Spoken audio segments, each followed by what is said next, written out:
afternoon. Today's talk will be a preliminary talk on Shakespeare's comedy Twelfth Night.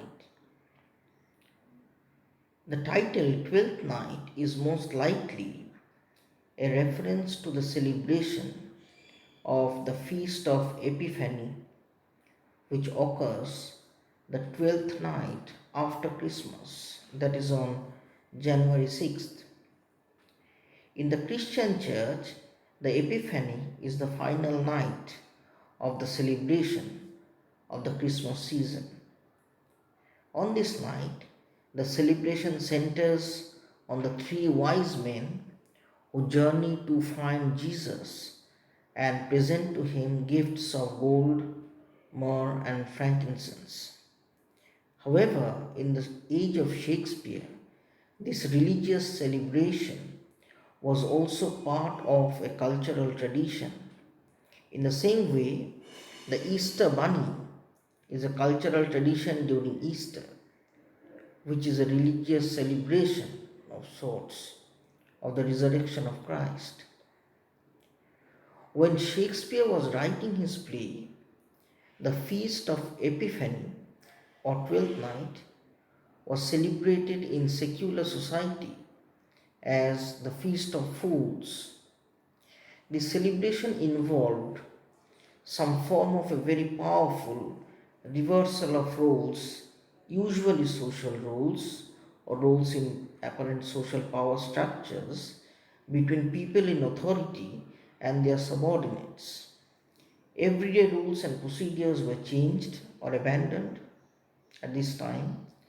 The Feast of Fools was essentially a great time of partying and joking and celebrating, and people who were otherwise tired of taking orders from their superiors could be in charge and play pranks on the superiors during this time.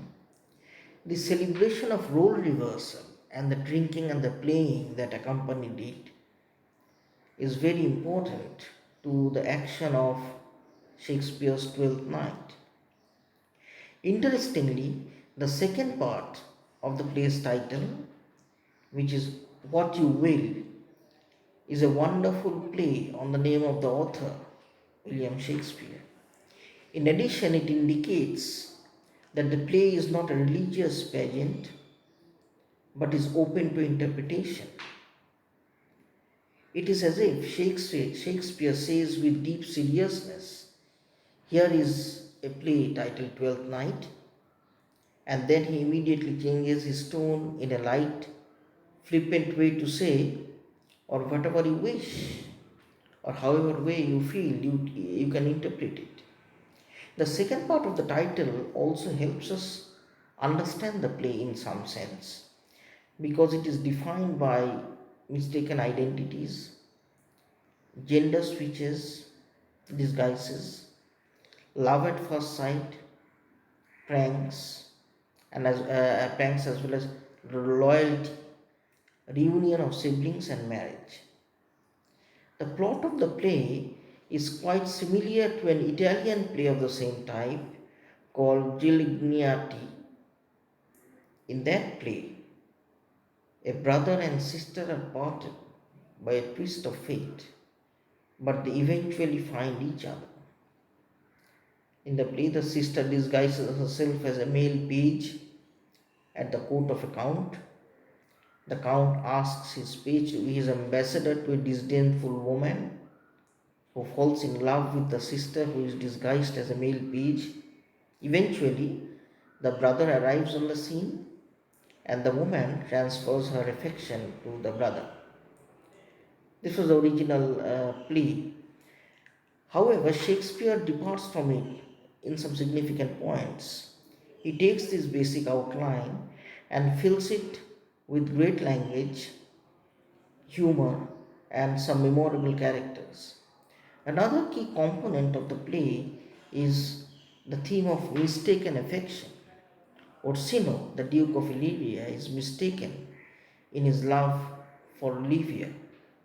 Olivia, who is a rich countess, is mistaken in her love for Viola, who is disguised as Orsino's page. Malvolio, a steward of Olivia, is mistaken when he assumes that Olivia is in love with him. Sir Andrew Oakcheek, a friend to Sir Toby Belch, who is Olivia's uncle, is also mistaken in thinking that Olivia would consider him a worthy suitor. The only character who is not mistaken in this play is Viola, who declares her love for Orsino to the audience quite early. It is her loyalty that wins over his heart at the end of the play. The joy of Twelfth Night, the play, is to see how all these reversals are made right by the conclusion. To Shakespeare's audience, the plot device of a shipwreck in the ocean near a remote island helps give a fairy tale distance to the story. The name of the country, interestingly, uh, Illyria, suggests illusion or delirium. However, in the Shakespeare's age, Illyria did exist as a small country located somewhere in the eastern coast of the Adriatic Sea, close to Yugoslavia of the modern times. Because of the great themes, memorable characters, and wonderful fun of this play, it is one of the most popular and most produced and staged of Shakespeare's works. Thank you.